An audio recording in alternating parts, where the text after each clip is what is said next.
Welcome to another Danger Wizard video. Today I am going to be talking to you guys about painting miniatures. So as a dungeon master, a lot of what got me into the hobby in the first place were the miniatures. I started back with Mage Knights in 2000 and just fell in love with miniatures, mostly the fantasy type ever since. Moved on to Warhammer Fantasy, then Age of Sigmar, then War Machine, then Hordes, Wrath of Kings for a while.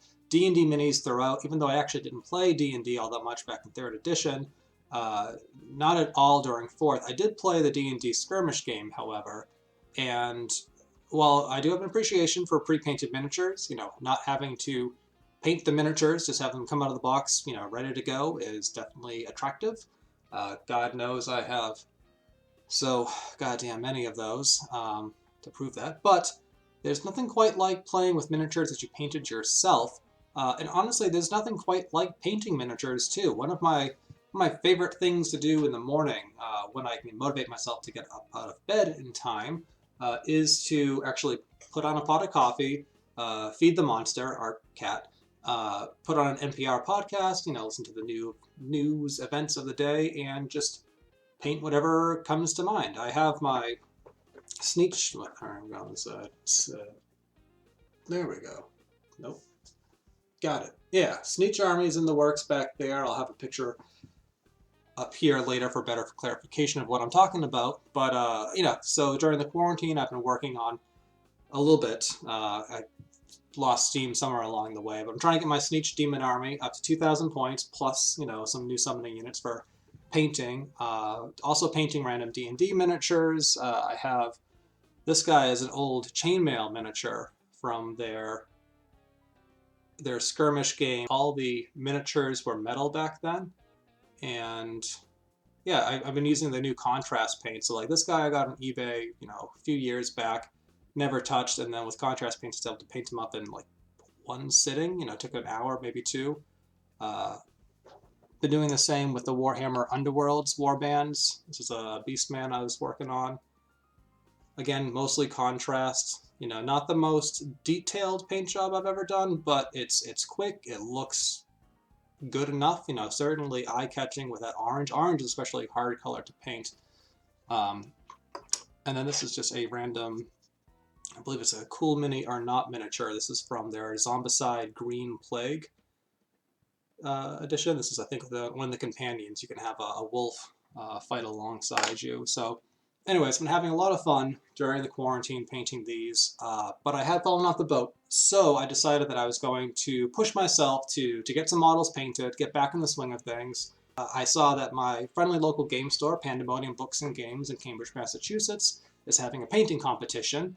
So I've decided to I've decided to enter not one, not two, but all three of the painting categories in this competition. And I'm going up against some stiff competition, too. One of my friends, he is a prolific painter. He is just on the next level. The stuff he does with color and blending, the way he makes all sorts of materials and textures pop, it's very good. So I am hoping to get an honorable mention, or maybe even a close runners-up. Who knows? Maybe by some fluke I'll be able to actually win. But it's definitely going to encourage me to paint to my utmost level. Also, with the encroaching deadline of April 15th, I believe, I've got work to do.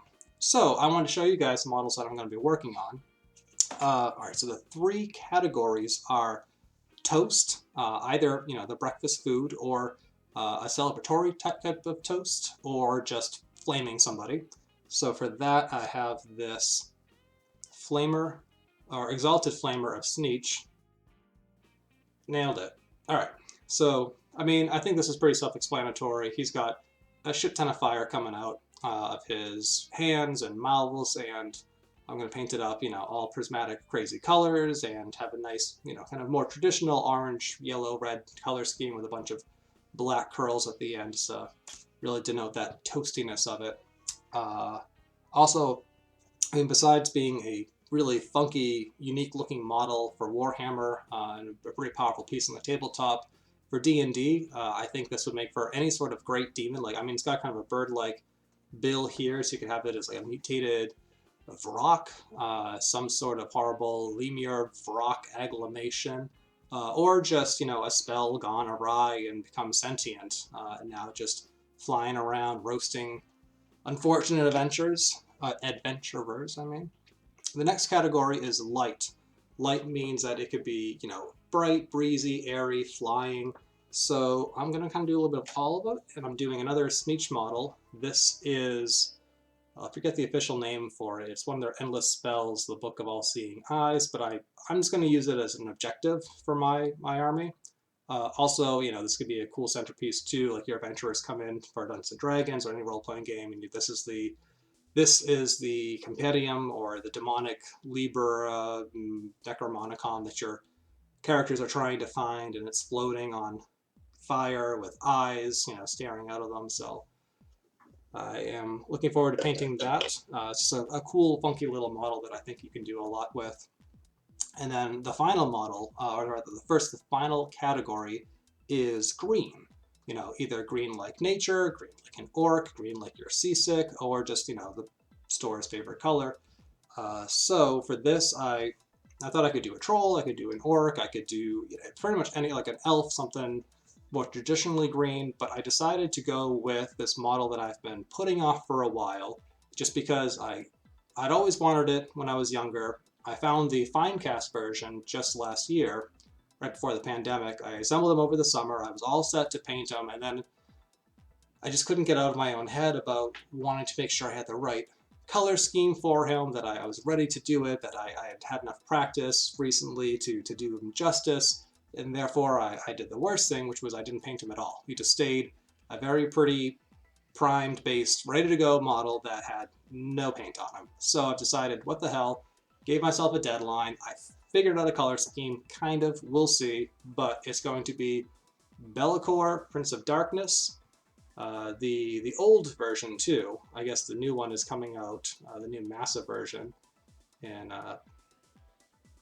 just a couple months, I believe. There's going to be maybe even just a couple weeks into this month, who knows, but there's going to be a gigantic new Bel'akor model. But I really like this this guy's base. This was actually given to me by a friend. He got it overseas, I guess, in some London game store. So it was actually square, so I chopped that off, put it on this circular base, and I think the pose is just beautiful. This is from the early 2000s, I believe, back when I kind of consider that the classic era of Games Workshop modeling. Everything was these kind of statuesque, really well proportioned and positioned models. They weren't dripping with as much detail, they weren't as overwrought as some of the new models can be, but they still oozed style and texture and attitude. Like this guy's whole pose is just one of the best, I think. And there's nothing super flashy about him, which is great too. He just looks like a big, scary demon who commanding, hordes of other gibbering monstrosities. So I'm going to paint him green. I'm going to give him like yellowish purple wings to tie him in. I have this Nurgle Chaos War, or Slaves to Darkness army that I've been using him in with. He might just have to become a demon prince now, for the sake of the new model coming out. Also, for, and then parlaying this to D&D, I'm running my Descent into Avernus campaign. My characters just met Bel, in his forge, this big pit fiend who looks like a red version of this guy, basically. I thought about painting him red, but I figured the green would look better, and I just like that color scheme, so that's what I'm going to stick with. But yeah, he would make a great, boss battle, pit lord, anything that you want to throw at your players, and it's just also a lot of fun. I mean, there's a lot of cool little details with this guy, with the skulls and the chains, the little bits of armor here and there. Again, though, nothing super fiddly, nothing too intricately detailed that is going to drive you crazy trying to hit just right. So anyways, those are the 3 models that I'm going to be entering into Pandemonium's painting competition.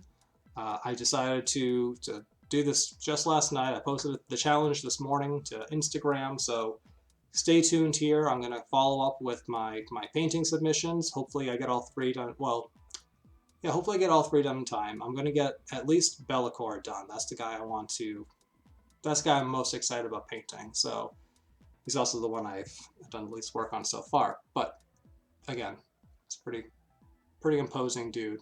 Got to make sure I do him justice. I'll post a tutorial later about how I like to paint miniatures. That's a video for another time. Anyways, thank you again for watching. If you like this, hit the like button, subscribe for more. I'll be posting more stuff about Warhammer, D&D, and any other geeky stuff that comes to mind. I know there's some crossovers in the work with Warhammer, Magic, and Dungeons & Dragons this summer and into next year, so I'm pretty excited about that. So you'll be hearing from me, or hearing more about that from me in the future. So that's going to be everything from me today. Thank you guys for watching. I hope you guys enjoy painting your own miniatures, or just figure out what you want next for your own games or campaigns.